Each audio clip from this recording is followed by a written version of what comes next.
Hello అందరికీ, ఇది నా బిజినెస్ సిరీస్లో డే 2 అనమాట.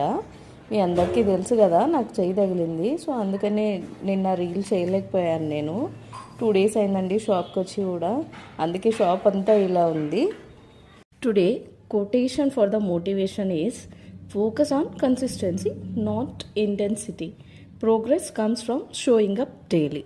అంటే మన భాషలో చెప్పాలంటే రీల్ ఎంత బాగా చేసామనేది ముఖ్యం కాదు, కానీ రోజు రీల్ పోస్ట్ చేస్తున్నామా లేదా అనేది ముఖ్యం. అందుకే రీల్ చేద్దామని షాప్కి యాజ్ యూజువల్గా వచ్చి వర్క్ స్టార్ట్ చేశానండి. మా అబ్బాయి హెల్ప్ చేస్తున్నాడు. ఇంకా మన బిజినెస్ విషయానికి వస్తే, లాస్ట్ రీల్కి రెస్పాండ్ అయిన అందరికీ చాలా థ్యాంక్స్ అండి. కొందరు శారీ బిజినెస్ అన్నారు, కొందరు డ్రెస్సెస్ అన్నారు. ఒక అక్క మాత్రం కరెక్ట్గా లాంగ్ ఫ్రాక్స్ అని గెస్ట్ చేశారు. సో మీకు ఇప్పుడు అర్థమైంది కదా, మన బిజినెస్ వచ్చి లాంగ్ ఫ్రాక్స్ అండి. డాక్టర్ 15 days రెస్ట్ తీసుకోమన్నారండి. చేత్తో పెద్దగా వర్క్స్ ఏం చేయొద్దన్నారు. సో మాన్యువల్గా వర్క్ అయితే ఏం చేయట్లేదు, జస్ట్ డిజిటల్గా మాత్రం వర్క్ అంతా కంప్లీట్ చేసుకుంటున్నాను. సో ఇవాళకి ఇంతే. చలో బాయ్ బాయ్.